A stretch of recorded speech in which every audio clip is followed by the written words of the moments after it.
It's been a while since I praised villains specifically, talking mainly about Disney or DreamWorks ones to start for an individual video, where I really wanted to dive deeper into Pixar this time, for a studio that can really do stories without them, but actually can also pull them off in such a great way if they continue to do. Such an example, of course, includes Coco, with a villain like Ernesto de la Cruz, a villain who's very notable and high regard, being an example of an excellent twist villain that worked within the entire context of the story. I mean, again, you have to credit the studio for constantly producing these types of villains that do work, because they really do know what kind of style they aim for compared to those other studios pushing for something from their executive masters in a way that limits freedom that should be expressed to tell. It's a very interesting thing because of the fact of how they're able to make their stories feel so real and so super emotional to how we understand each other as humans in our own wants and desires, where of course it does involve the overall structure if what if X had human abilities, but also humans themselves. And this is very important to talk about because their best works do involve humans in their films when you think about ones like Incredibles, Ratatouille, WALL-E, and of course something like Coco and talking about family, and how Ernesto in that case remains to be such a great threat to such an idea, taking the story into context of what you can or can't do with that passionate desire that you have. Where it's always fun to have these types of films that have these twist villains where the entire story is essentially full of other twists inside of it that really works in the main message, thinking in terms of my love of other stories like Wreck-It Ralph and comparing Turbo and Ralph as portrayed villains, and how Coco is about family, choosing either to remember or forget certain parts of our own history depending on how that makes us feel, which of course elevates it to another level due to it being a Pixar film of course that really aims for the heart and its own cultural connections, represented mainly through the song Remember Me, and how that can also have many meanings towards it for both a hero and a villain. Because thinking about those factors more and more, you can see how great he does work as a villain and how he's portrayed as a darling to society with the songs that remain to be beloved by the entire public, especially to our own protagonist Miguel, where everything just aligns for him to become a central figure in the film by the way events are set up and under the fact that Mama Imelda felt betrayed at her husband for abandoning her and Coco for a music career, resulting in a ban of music from their own family. This is genius because it really does set up the picture that paints him more as a villain to Miguel's family except for Miguel himself, for somebody who could possibly be the reason why music is banned in the family in any way, shape, or form you could think of. Ideas that make you think matches up to the person who left Imelda long ago to pursue such a career, which is kind of selfish and unforgiving on their part, whether it probably be him or just somebody else. But you still don't think of him as such yet, following such a passionate desire of our own main character to who they want to be, the idea of seizing your moment, a line that of course Ernesto always loved to say too. And such a thing and stature is truly motivational for anyone to follow, especially if your own family ridicules the idea of things like music, wanting to become something more. Where knowing that these lines do become something more than what we generally know of in the film, including the song Remember Me Again, first introduced as the top hit that everyone remembers, that also again plays into the message of the film wanting to forget the bad parts that happened in your past or remembering the greats that came before. Where on the surface, it just seems like a simple good song that can be generally applied to love, and more especially the love of figures like Cruz who sang his heart out to the public. But then again, in the case of something like this, it means something more as the film rolls on when Miguel gets trapped in the land of the dead, needing of course to get back. The point where we get to know the family that had passed on at the beginning on the ofrenda up to Mama Imelda herself. And also in between the fact that another character like Hector was trying to get across just to see his child, but couldn't because nobody could remember him compared to everyone with Miguel, starting to affect their ability to get across. This was the point of the film that led us to believe that Ernesto was in fact his missing grandfather due to his guitar appearing on the picture with Coco, every star aligned to the fact that he did make total sense, but also done in a way that justifies its twist at the very end of the film compared to how other movies try to make one side seem so this way and then blow that fact out of the water at the tail end. Because again, you have those ideas on your back with how successful he generally was and the same passion that was carried over into Miguel and what he loved about that, about him as an icon of society where everyone except his just own family worships him, where sometimes we do find that we share some traits from our own parents or ancestors the more we dig in our own history, our likes and wants that matches up and connects us, and how that is ingrained into our DNA that makes us unique as individuals and connected to each other as family. And if we share something from our own past that we love, it really encourages us more and more to follow such dreams, even if such a thing is shunned by on subsequent generations that followed. Where, because of Imelda's feelings, we are generally left into the dark if Ernesto is indeed Miguel's great-great-grandfather. I mean, most of us can accept with that, with how the picture is built up in terms of the actual picture and just speaking about the story overall in that picture, but also never really fully confirms such a fact that could lead us to that point. This is again built in such a way that makes the story believable in the direction that they really want, one that can either go this way or that way, and you wouldn't have no problem with that. Having Miguel travel with Hector, who knows a lot about Ernesto and wants to travel to the living just to visit his daughter, one where you see the consequences of those who got for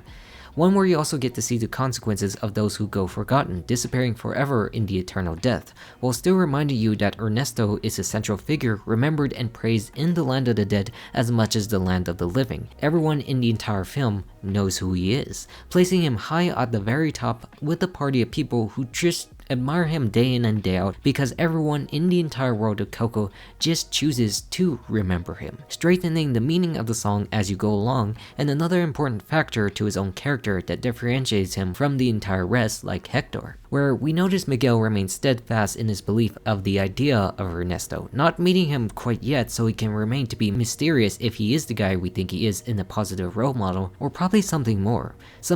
nefarious or darker. Where, when you think about it, he doesn't really have much screen time compared to so many other villains we know of, especially in Pixar films, which kinda makes him better in this regard to remain to be the threat he is, and especially the twist in that term. Like, at this part of the film, when Hector realizes that Miguel was hiding from the fact of his family catching up to him, you really do start to question the intentions of following someone like Ernesto and maybe think he's not as good as we should expect, despite Miguel being desperate to follow this path because he believes in becoming a musician. That we know that this picture kind of matches the fact that he should be his great-great-grandfather, ignoring everyone on that same belief he held throughout the very beginning, that they care about him but just felt betrayed by what his great-great-grandfather did back then. In this way, you kinda actually can accept the fact that what he did was villainous to how he's treated by society in contrasting to the family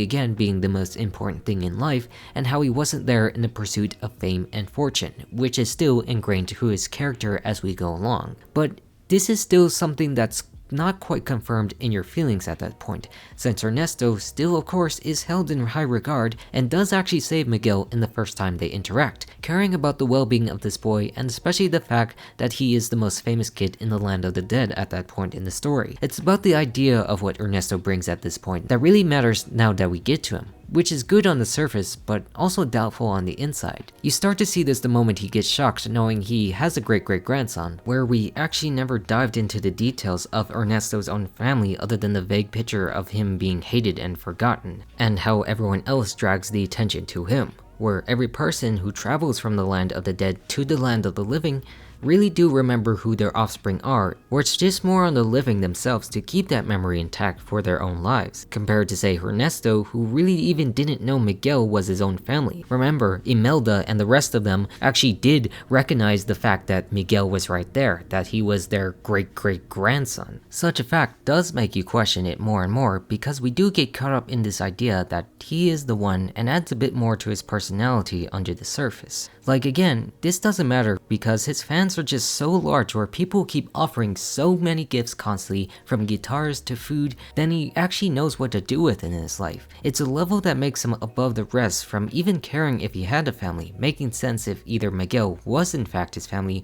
or if he just didn't have one at all, still inspiring Miguel to be who he wants to be inside with the sacrifices he made specifically to leave his hometown behind. Again, a parallel to what Miguel wants in that way because they both love music and want to pursue it. All before of course culminating in the twist when Hector once again appears just wanting to be remembered, where again Miguel did leave him behind thinking he was selfish with his own desire, but now learning that it was indeed true that both men did indeed know each other, where the songs he didn't want to sing earlier were actually in fact his own, revealing that everything he built was stolen. the first major twist of the entire film. And I like mentioning the fact that this is the first twist because, again, speaking about other films like Ralph, I said earlier, and how I made a video speaking about Turbo, is how the twist of the villain or the film itself does involve several different layers to it that makes it stand out as much as any other to really make the elements of it work to great success, where it begins to elevate the truth of Hector being the artist while Ernesto in this case is the thief,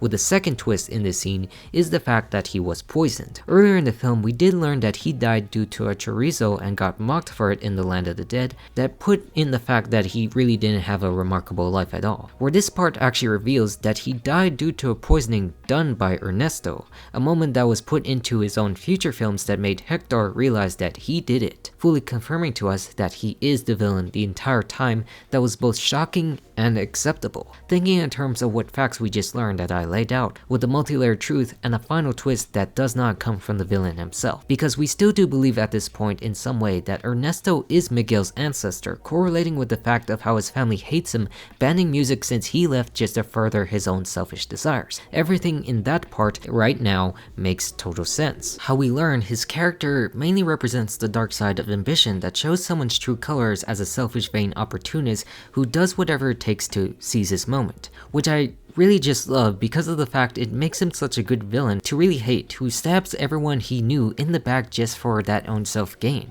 where the final twist does come in the form of Hector and Miguel talking to each other in an emotional moment, realizing he just wanted to see his daughter again, knowing he could fade away if that chance was gone, and the fact that Miguel had been celebrating the wrong person this entire time, the guy who wrote the music that he loved throughout his life. Twisting of course the fact that he wrote the songs like Remember Me not to be a charming song that the world would love to jam to, but actually a loving ballad just for his own daughter, who was in fact Coco. And out of all these twists, this is actually the best one because now we know that Hector is in fact Miguel's true great-great-grandfather who just wrote a bunch of songs because he cared about his family to remember him and not for the world to remember and idolize him for his supposed talent. Which is very important for a character like Miguel to learn because of the fact that such a dream he had was parallel to Ernesto's, where he chose to go for the fame and fortune of that passion rather than care about his own family, as well as that image affected Hector, who really did care for that but just got the blame because of his very actions. How he died was seen as he left the family, because we know Imelda does love music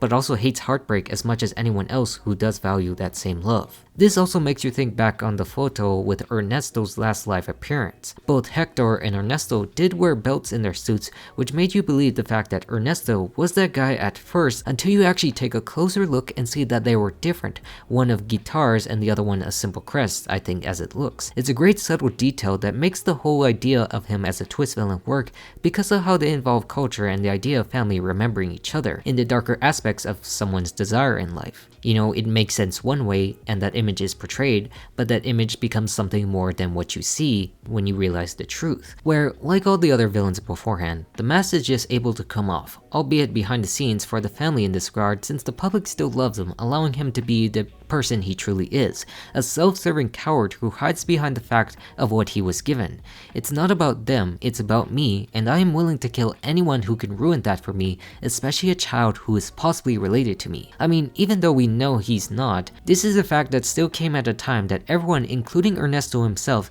thought he actually was his own descendant, which makes him such a very heinous individual who really deserves nothing of what he built, that he deserves a title as a perfect villain because he was just a selfish vain narcissist, where because of that comes of course the fact of pride becoming before the fall, once he decides to make Miguel fall off the top for everyone to see, and finally give him the taste what he feared about, the entire point of his own experience now shattered before his very eyes from a career he built on lies doomed to repeat the same fate that costed him his life in the first place. How everyone now turns his back because they know the truth that everything he did was just a big ruse. But the interesting thing about this fall this time is the fact that he doesn't die, because of course he's already dead. I mean, sure, he's crushed by the bell again, but it also never explicitly shows that he disappeared and becomes forgotten, which the directors alluded to the fact that he probably was still alive as many other people still know him at this point. Hector's songs and his movies he made are still out in the world where they just choose to forget him by defacing his monuments and remember him in a negative way in the living to remind us of the real artist.